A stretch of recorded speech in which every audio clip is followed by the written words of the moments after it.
Lumia wrinkled her nose in resistance, before finally relenting and releasing the sneeze that she had been fighting for what felt like ages.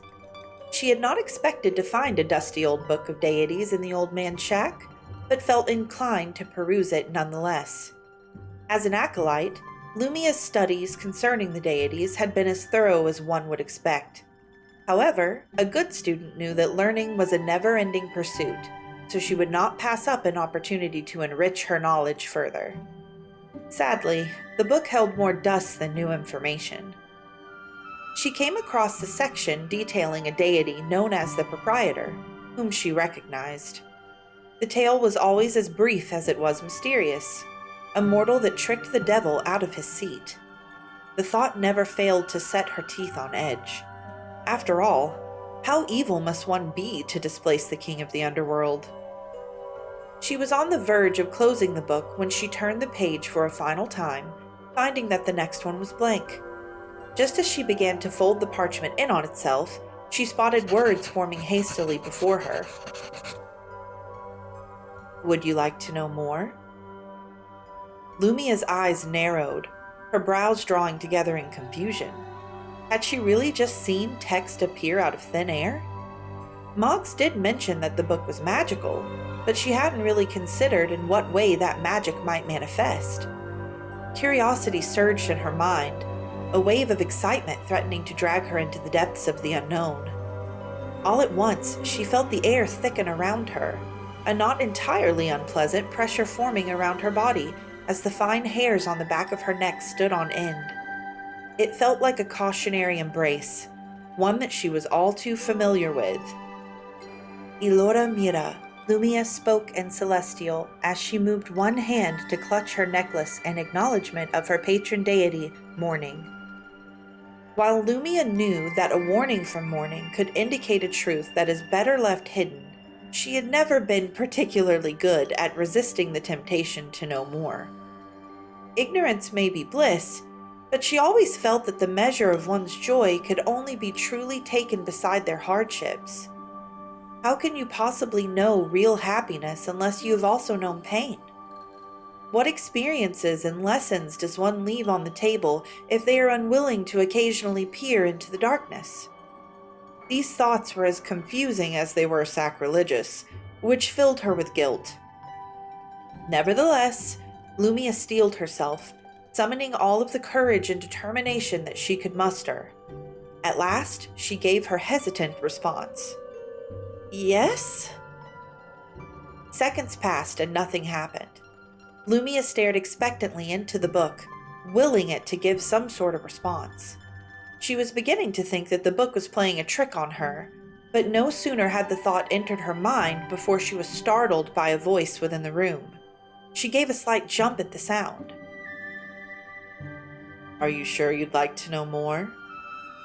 Lumia's eyes snapped up, landing on a man that was sitting directly in front of her. With both elbows planted firmly on the desk, his head rested casually on his interlaced fingers. A sly grin snaked across his face as he observed her taking him in, his red eyes glowing with amusement. Lumia took a shuddering breath, fear threatening to send her running from the shack. Her grip on the book tightened in an attempt to still the trembling that had begun in her hands. Her eyes darted to the window, looking for any sign of her companions. She immediately spotted Gil and Harvey, who were outside playing a game of cards. Relief washed over her, but right as she opened her mouth to scream for their attention, she noticed that something was not right.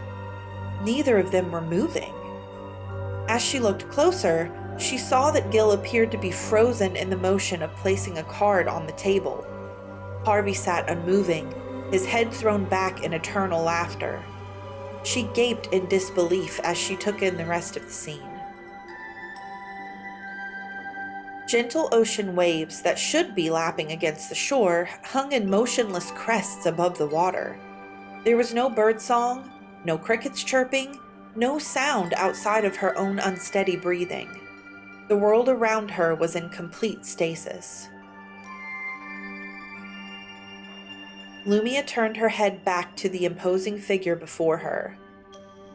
"Who are you?" she asked, her voice barely above a whisper.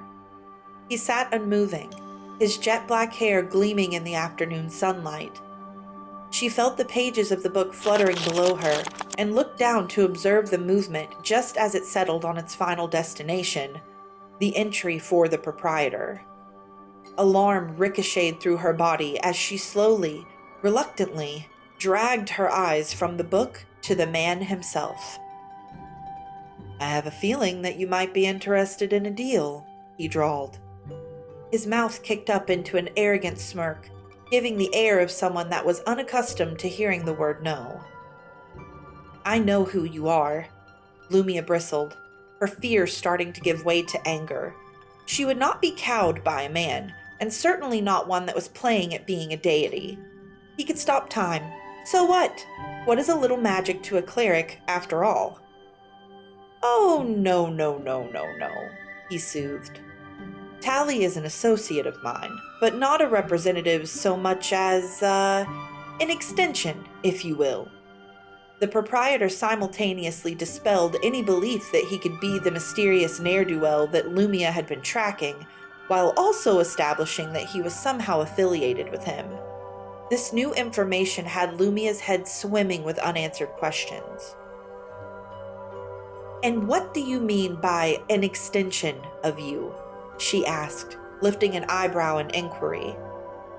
The proprietor leaned back from the desk, allowing Lumia a more thorough look at him. He was dressed in a black, three-piece suit, the supple fabric of which could only belong to a man of means.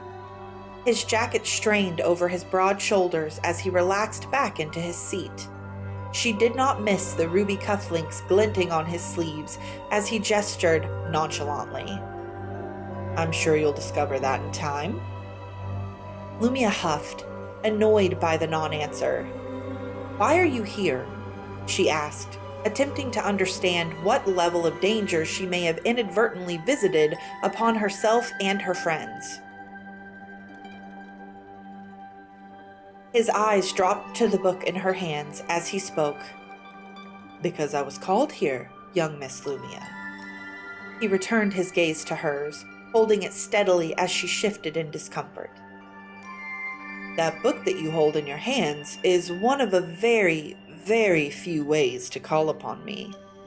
It has been a long time since someone has used that artifact in particular." Lumia closed the book, tilting and turning it in suspicion in an attempt to uncover some clue about the power that it held. "What is this book?" she asked, genuine curiosity lacing her words. The proprietor grinned knowingly, tracking her movements as he responded. "Oh, it is a simple book. The book itself has no real property that holds any value to me, but there are portals, portcullises, and other means of transportation that I have to travel from one world to another. This just so happens to be one of them."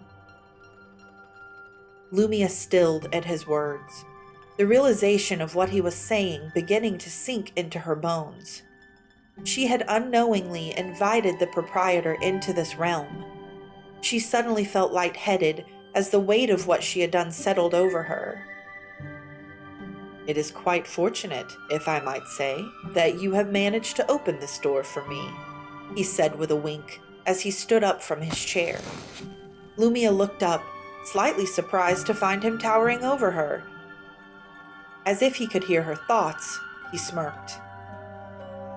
"Let's not assume that I've done anything for you, or that you will be staying here for any considerable amount of time," Lumia rebuffed, refusing to accept the finality of his presence. "Well, that's just it, Miss Lumia. There's not much of a choice in the matter, now that the door is open. It is not one that can be closed." The proprietor buttoned his suit jacket, beginning to angle himself toward the door of the shack. "Now, if our business here is concluded, I will be well on my way." "Wait!" Lumia shouted frantically, beginning to move toward him. She was trying desperately to think of any way to keep him where he was until she could figure out a plan to send him back to wherever the hell he came from. "What about that deal you mentioned?" she supplied, hoping that would be temptation enough to keep him talking. He paused, giving her a considering look before chuckling. Why don't you ask Tally that question? You might find the answer quite amusing. Before Lumia could respond, she blinked and he vanished from view. As if someone had flipped a switch, the smothering silence dissipated and a cacophony of environmental sounds erupted around her. She winced, taking a deep breath as the adrenaline began to leave her body. She needed to tell the others what happened. She needed to find a way to undo what she had done. With that in mind, she ran out of the shack in search of her companion.